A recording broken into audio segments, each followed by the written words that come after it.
Welcome to Uncommon Knowledge. I'm Peter Robinson.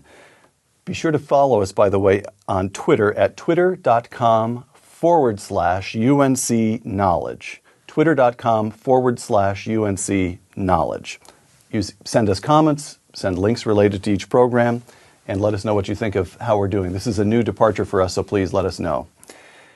After serving on the National Labor Relations Board at the Departments of Labor and Justice and as ambassador to Yugoslavia, in 1985, Laurence Silberman was nominated to the United States Court of Appeals for the District of Columbia. Now a senior judge on the court, Judge Silberman has joined the company of Learned Hand, Henry Friendly, and Richard Posner as one of the very few federal judges to have achieved national importance without having ascended to the Supreme Court. In 2004 and 2005, Judge Silberman served as co-chairman of the commission established by President Bush to examine American intelligence on weapons of mass destruction. And in 2008, Judge Silberman received the nation's highest civilian award, the Presidential Medal of Freedom. Judge Silberman, thanks for joining us. My pleasure. Segment 1, Saving the Second Amendment. In Parker versus the District of Columbia, you wrote the 2007 opinion striking down parts of the District of Columbia's ban on handguns as unconstitutional. In the Heller decision last year, 2008, the Supreme Court upheld you.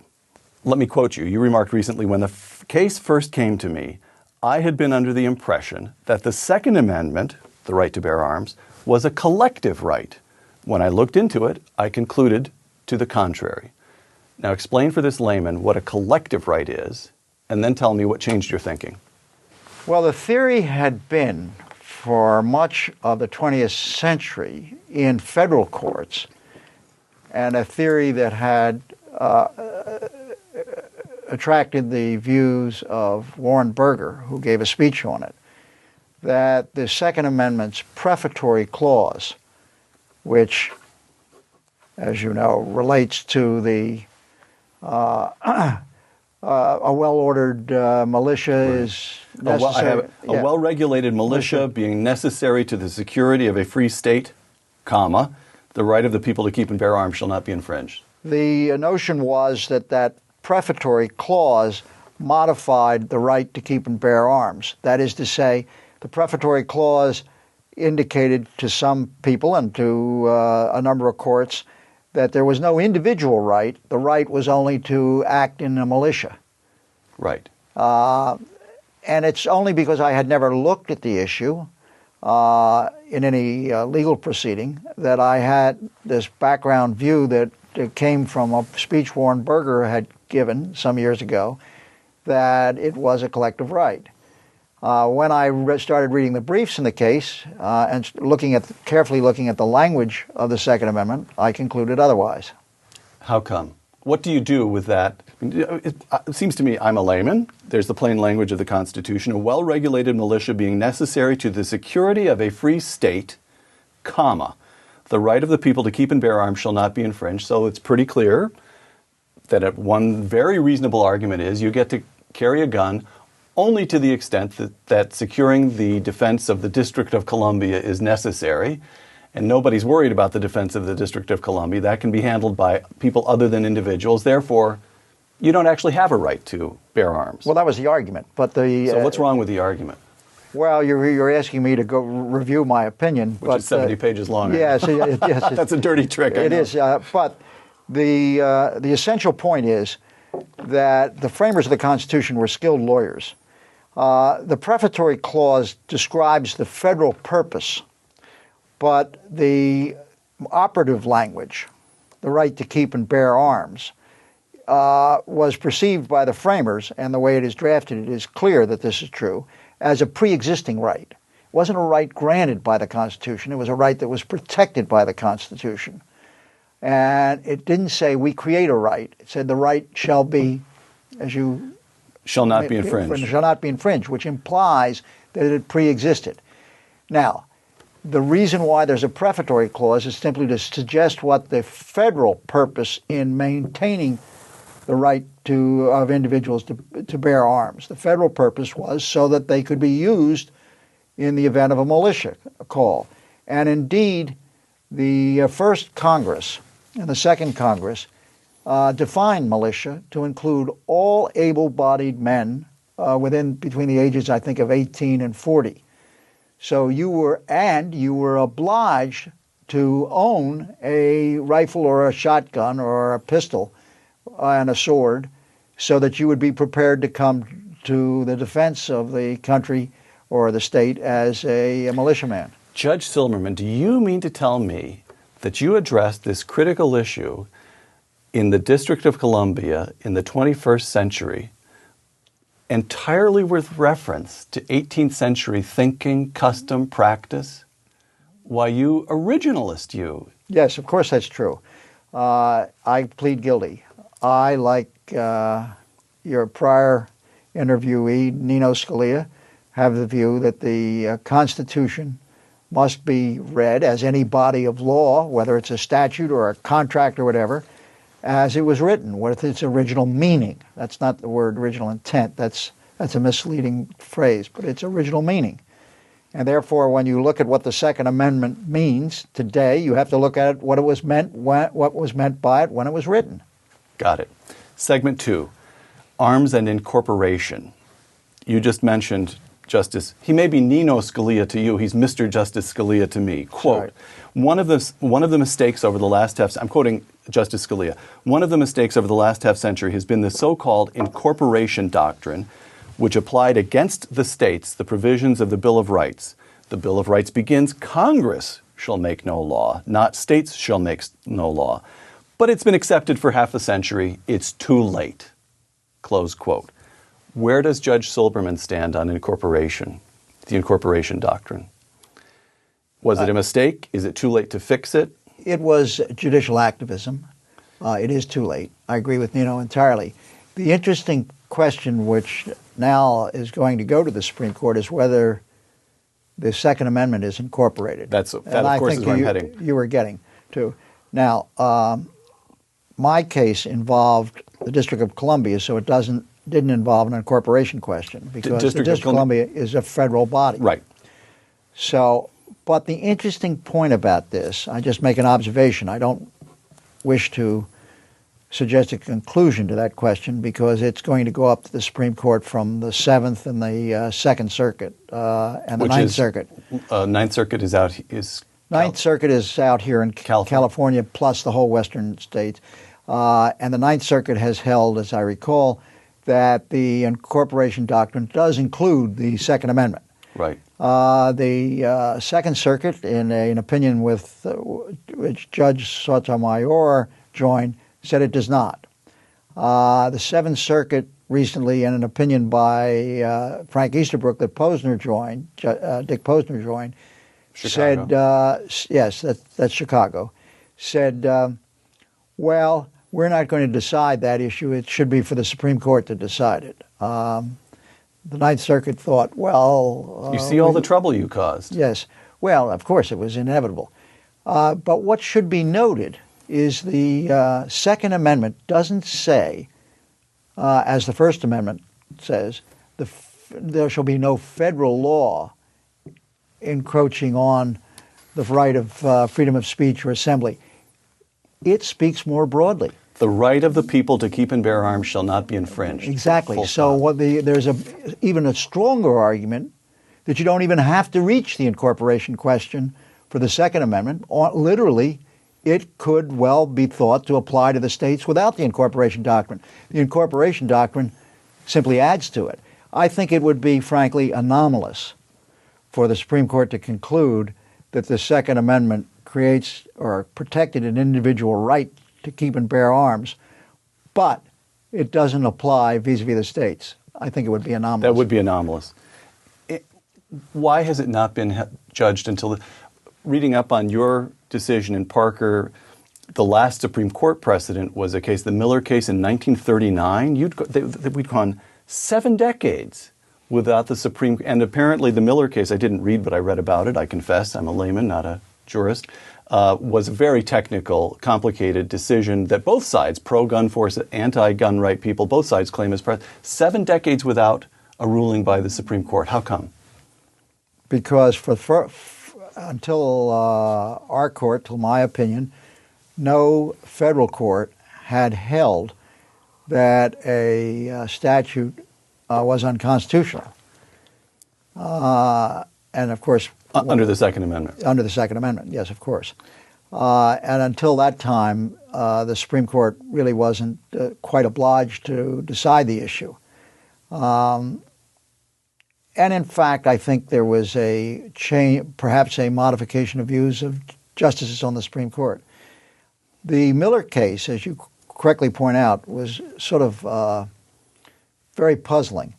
Partly it was puzzling because the defendants never appeared, they never filed a brief in the Supreme Court, which was rather a strange situation. So all the Supreme Court had was the government's brief. And I very carefully went through that, and it seemed to me that the Supreme Court had assiduously avoided deciding what the government then argued, that it was a collective right. But it was rather puzzling as to what the Supreme Court had said, which is why when I wrote the opinion in Heller-Parker, there was a bit of a shock. Well, 1939, the court has been wrestling with the administration of Franklin Roosevelt over New Deal policies, and by 1939, the court had Franklin Roosevelt had by then advanced his court packing plan, and the court had effectively capitulated to Franklin Roosevelt. So it seemed to me at least plausible that there's a very touchy political background there, that the court doesn't want to find in 1939 the government correct that it's a collective right, but at the same time they don't want to overrule the government. What I'm getting at is the Second Amendment seems to be something that courts don't like dealing with. That's the plain history, right? I'm not sure that's fair. No? What I'm really getting at is how come you took the case? Why did you take the case? Well, I had no choice. The case, the district court had reached a decision on the case, and there was an appeal. Simple as that. Okay. Simple as that. Court of Appeals must take a case that is appealed to it. It does not have the discretion the Supreme Court has in taking cases or not taking cases through the writs of certiorari. So it was perforce. We had to decide the issue. It was squarely put, and it is true that courts of appeals, federal courts of appeals, had held previously that it was a collective right. I thought that was wrong. The Ninth Circuit... Can I just... This is sort of a layman's question, attempting to get a window into the mind of Judge Silberman. You've got this strange opinion in 1939, 7 decades more or less of silence.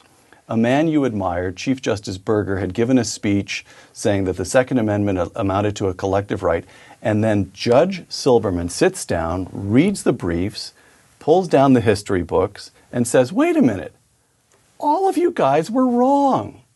What does it feel like when, as a judge, you are overruling a large body of opinion put forward, at least in part, by people you admired, some of the people you knew?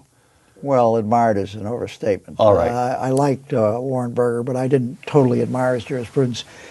He was more political than I am. There were state Supreme Courts that had held the Second Amendment was an individual right. But you're quite correct. The federal courts had almost uniformly in the latter part of the 20th century concluded that it was a collective right. And you're probably also correct to say that federal judges had sort of shrunk from the Second Amendment. And there were those who had such a strong view about gun control, I think as a matter of policy, that they were inclined to look for a loophole or an out, which was the collective right notion. To try to explain why I did what I did, as a judge, I just simply look at the legal material before me, which includes Supreme Court opinions, so I had to read Miller very carefully, and it was obscure. There was really no answer to the question before me. I had to make that decision first, and then I had to look back at the original material. And at that point, what anybody else on the federal courts has done doesn't dictate what I should do. I have to search my conscience and look at the law and ask myself the question, what does the Constitution's Second Amendment mean? Segment 3, from the law to your activities off the bench, the Silberman-Rob Commission. Let's let me give you a few quotations from the report of the Silberman, of course, refers to Judge Silberman-Rob, your co-chairman, Charles Robb, former senator of Virginia, and it should be noted, a Democrat. The commission was appointed by President Bush, but was clearly bipartisan in substance and in every way. Yes, so, I should interrupt to say that Republicans would refer to it as the Silberman-Rob Commission and Democrats as the Robb Silberman Commission. Right, and if I ever interview Senator Robb, I can't promise that I might not call well, it I prefer. I used to always. I always referred to it as the Robb Silberman. Because you're a very gracious man. All right. Quotation: the United States government, that is the Bush administration, I'm quoting from the report, asserted that Saddam Hussein had reconstituted his nuclear weapons program, had biological weapons, and had stockpiled and was producing chemical weapons. All of this was based on the assessments of the U.S. intelligence community, close quote. So, this cant phrase, Bush lied, people died, at a minimum, is it a fair interpretation of the findings of the commission that is nonsense? George W. Bush and his administration did not lie. They made statements based on intelligence reports. I think your statement is fair, and the statement that the administration lied about the intelligence is false. We did not consider, we were not instructed to, and we would not have wanted to consider the administration's statements concerning the intelligence that they received. That was too political at the time. We were focusing only on the intelligence product itself. Right. Implicitly, however, your point is quite correct, because the intelligence community clearly indicated Saddam had weapons of mass destruction. They had made that clear to both President Clinton and President Bush. They made that clear in the National Intelligence Estimate of 2002. There is an argument some partisans have put forward that nevertheless the administration glossed the intelligence in some way. Eventually, I'd like to speak to that, but I did not. Our report did not speak to that because that was more of a political issue, and we were rigorously bipartisan. And of course, as a federal judge, I was rather careful to stay out of politics. Right. But I'm inclined to think we're getting close to the period where, for historical purposes, I can give an opinion that would support your statement. That is to say, the notion that Bush lied about intelligence to get into war is an absurd and outrageous libel. Thank you. Again, from the report of the commission, quote, our intelligence agencies collected, this is almost unbelievable to me, precious little intelligence for the analysts to analyze, and much of what they did collect was either worthless or misleading, close quote. Now, let it be noted that the Clinton administration made regime change in Iraq official American policy in 1998, some 5 years before the Bush administration chose to invade. 5 years during which it was the official policy of the administration of the United States to change the regime in Iraq, and our intelligence agencies hadn't produced any useful information on Iraq, roughly. Well, no, you've overstated that. Okay. Oh, you said hadn't produced intelligence on Iraq. On the central question about Iraq, which was the weapons of mass destruction program. Well, the information they had was not very good. It was based, as our report indicated, on a lot of fundamental and almost amateurish mistakes, some of them attributable to a lack of sharing of information in the intelligence community. So that, for instance, I'll just give you one example. Sure. The claim that Saddam had resumed his biological weapons program was based on the ostensible appearance of the mobile labs. Well, and the contention that the mobile labs were used to create biological weapons. Very serious stuff. It turned out that all came from one source, and it was a source that was fraudulent. Somebody who had gone to German intelligence and made the claim. Unfortunately, that claim came to the American intelligence community from several different entry points, and nobody in the intelligence community realized that when they had 3 or 4 corroborating bits of evidence. It was all the same thing, and it was a phony. So that was quite disconcerting. However, there's something important. You're telling me that the intelligence agencies of the United States of America did a worse job confirming a piece of evidence than Ben Bradley would have permitted reporters to do at the Washington Post. I'd rather not get into that comparison. All right. But let me go on to say something that's very important. We now know that Saddam destroyed his weapons of mass destruction and abandoned his program after he was caught by the inspectors. We also know from the Delphi report that he planned to resume his weapons of mass destruction program as soon as the sanctions regime ended.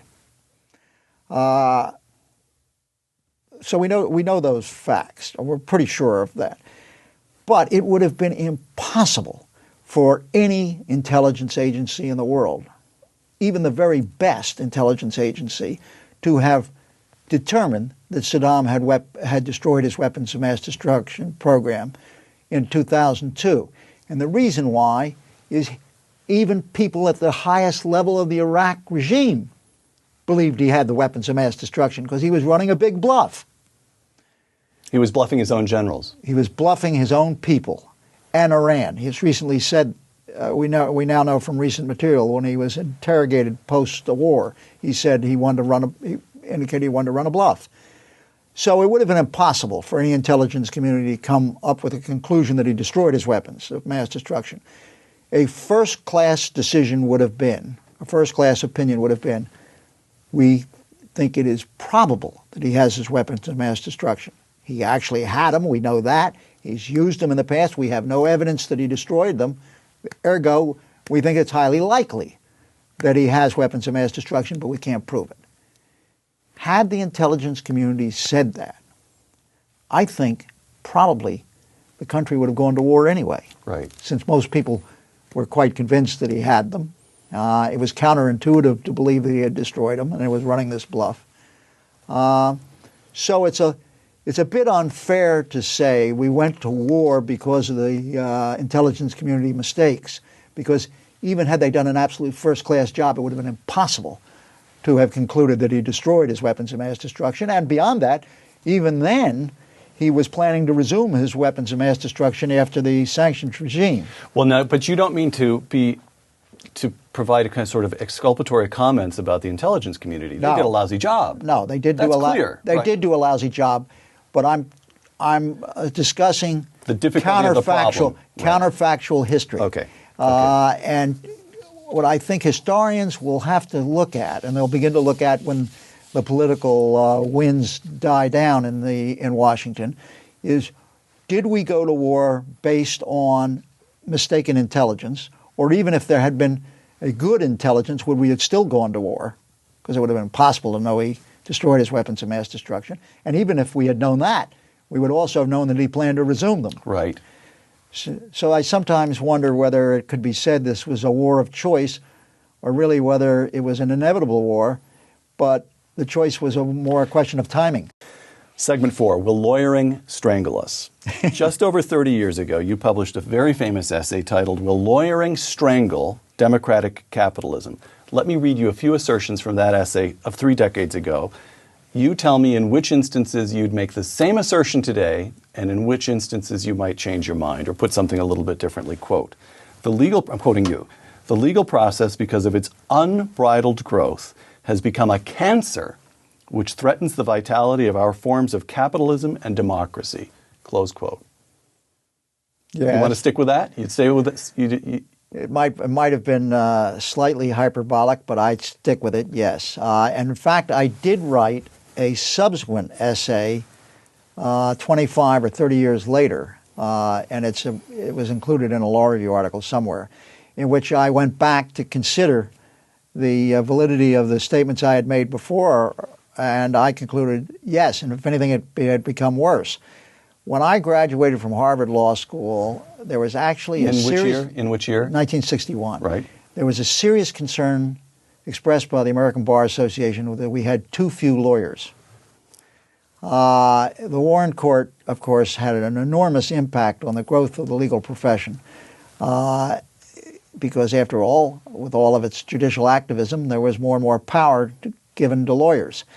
As a result, I think when I did the latest redraft or rethinking of that topic, I noted that the number of lawyers in the United States was twice the number per capita, right, as it was true in 61. I've got some figures for you to try on for size.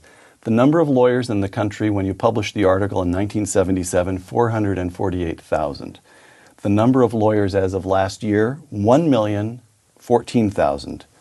The population increased 40%. The number of lawyers increased 126%. Exactly. So how many lawyers is too many? You're a judge. You love the law. This is a good way to lead your life and serve the nation. Why wouldn't you want more people doing that?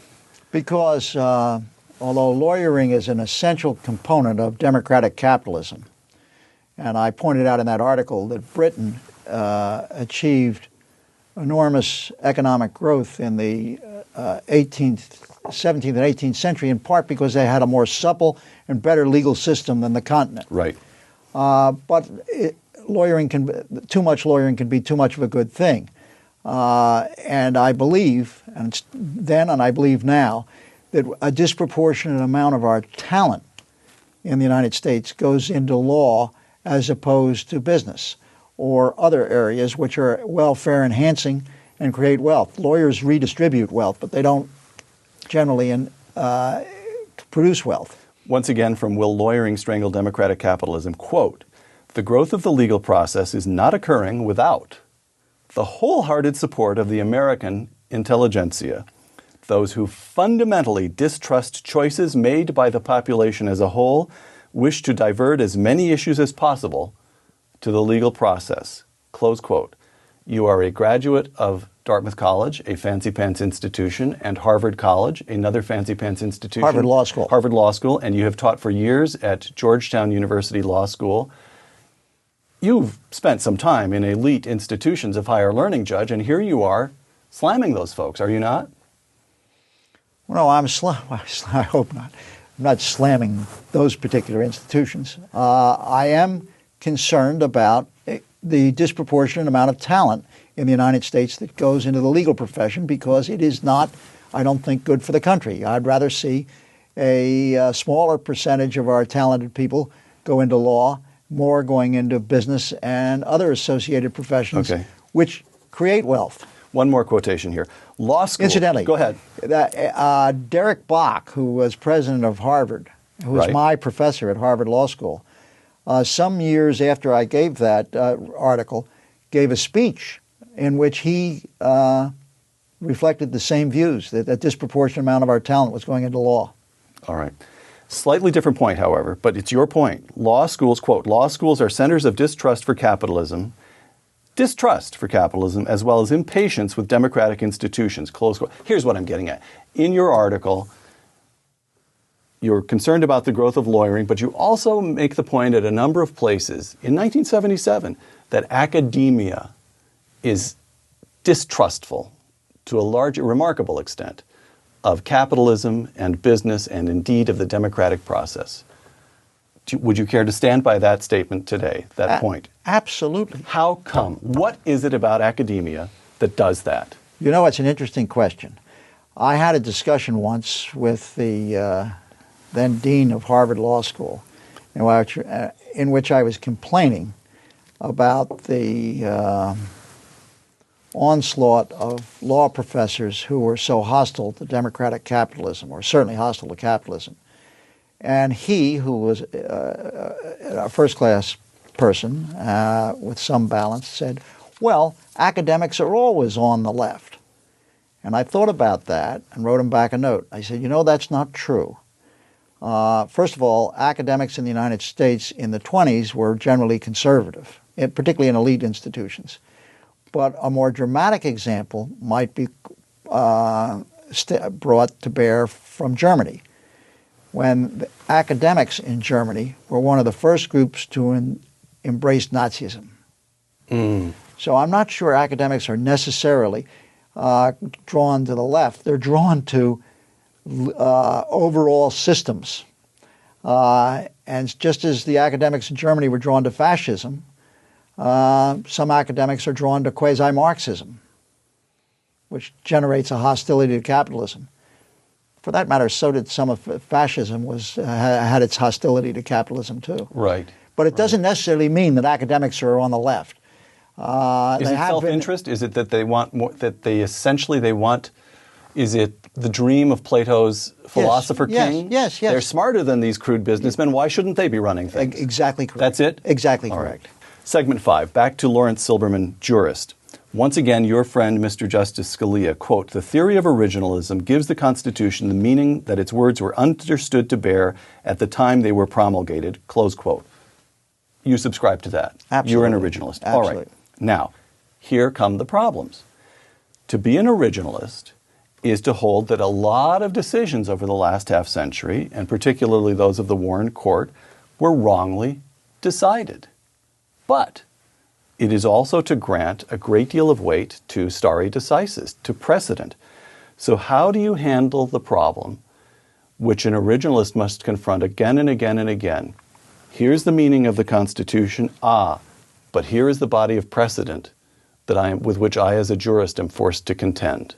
How do you think through that problem? It's a good question, Peter, but it isn't. I don't think it's quite true to say that originalism and stare decisis are in tension as a doctrine. They're not in tension as a doctrine. Oh, they're not? Okay. I would put it this way. Yeah. If you're an originalist, you conclude, for instance, that, let's say hypothetically, that Roe v. Wade was constitutionally an inappropriate decision. I stated that before I became a judge, so You're on record on that one already. Although I also indicated at the time that I was pro-choice, but I was very much opposed to Roe v. Wade before I became a judge. Okay, so you conclude that an issue such as that was improperly decided because the right of privacy was created out of whole cloth in the Constitution. There is a separate doctrine which comes to bear, which is stare decisis.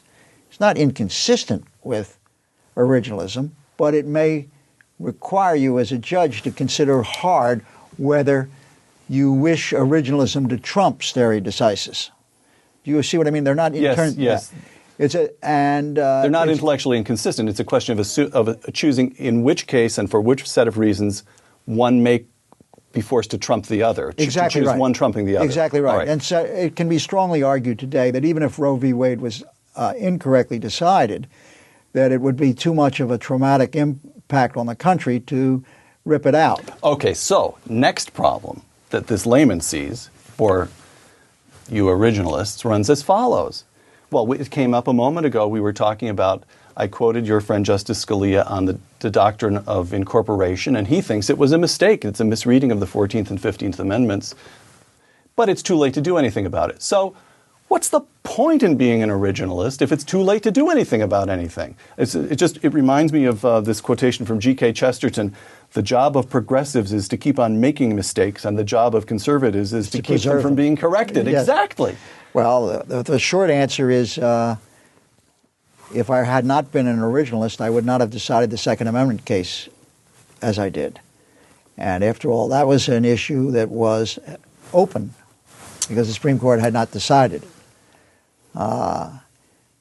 So that's a short answer. An originalist still has before him or her often questions that haven't been decided.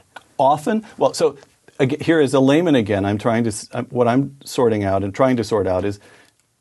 Perhaps I will modify often. I'll say occasionally. Okay, well, so that I myself personally find the originalist position not only compelling, but it just seems to me almost unquestionably correct. That's how compelling I find it. And then I say, as a practical matter, in the year 2009, what difference does it make?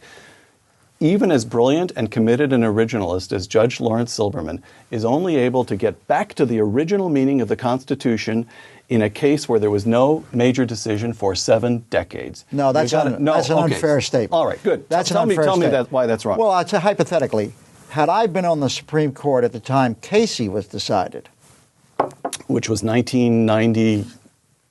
3, 4, 2, Yes. perhaps? Early 90s, early 90s, all right.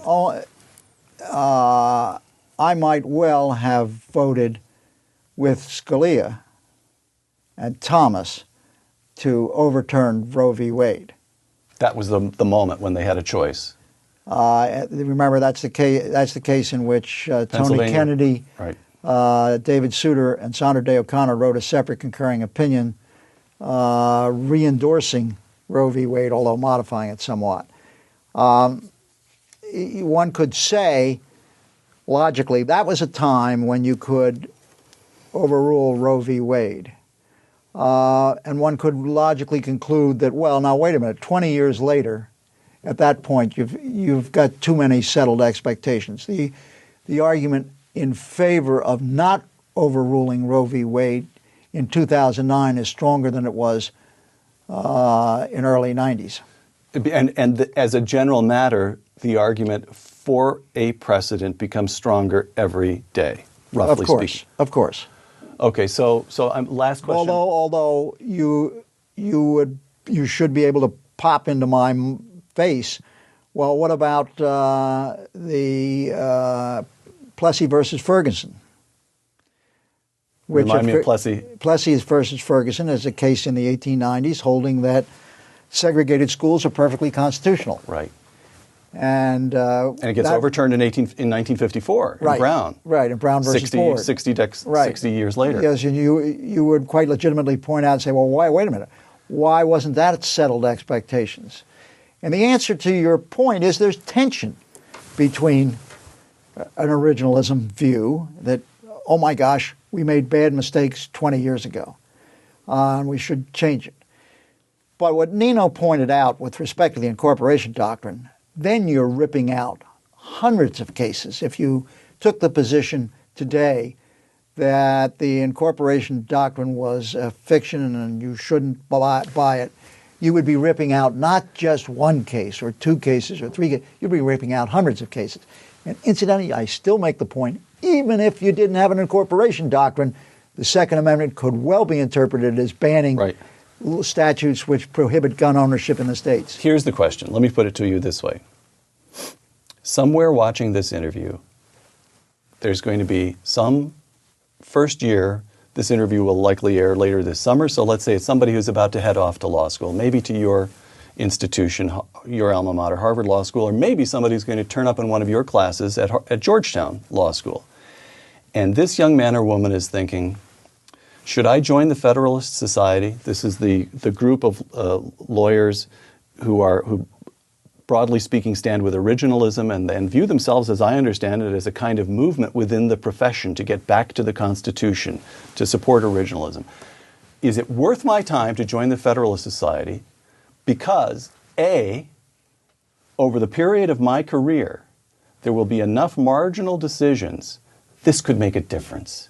This could actually make a difference to the functioning of the democracy, that the originalist view of the Constitution would gain ground. Or B, it's historically correct, it's intellectually interesting, but it's not worth my time because it's just a kind of historical debating society. This issue's gone. The Warren Court, these precedents have so much standing, it's all over. It's a very provocative question. I've got two answers. The first answer is an originalist stands athwart efforts to decide cases in the future in the form of an evolving constitution. For instance, let's take the case of capital punishment. There are probably 3 or 4 justices on the Supreme Court who, I gather, would love to conclude that capital punishment is unconstitutional. End it. Originalists would say, that's absurd. That's utterly absurd. The ground would be cruel and unusual punishment, but how in the devil could you say something that was well known to be a standard punishment at the time the Constitution was framed is cruel and unusual? Now, it is true that that term unusual does have a temporal sense, so that timing could change. But nevertheless, it's impossible to conclude today that it's unusual when a number of states have it. So a policymaker on the Supreme Court, not an originalist, would say, come on, let's make that unconstitutional. An originalist would say, you can't do that. That's a policy call. You could change the Constitution, you can amend it, but you can't make that conclusion. There are all kinds of issues that would likely come before the court in the future. For instance, there was a colleague of mine, a classmate of mine, who almost was on the federal bench, who believed that welfare was a constitutional right. Not that the discontinuance of welfare implicated due process, but that the grant of welfare was a constitutional right. Well, an originalist would say welfare may or may not be a good idea, but it sure as the devil is not a constitutional right. So there are all kinds of future questions that activists would like to see put in the Supreme Court that an originalist would say that's not appropriate. All right, so the relevance remains. It intensely relevant remains. Now, I should also say your description of the Federalist, unfortunately, is slightly mistaken. You described the Federalist as I hoped it would be developed when it was first started, and I helped start it. In my view, about a half of the Federalists are so-called libertarians, and they're inclined to judicial activism on the conservative side. Judge Laurence Silberman, thank you very much. I'm Peter Robinson for Uncommon Knowledge and the Hoover Institution. Thanks for joining us.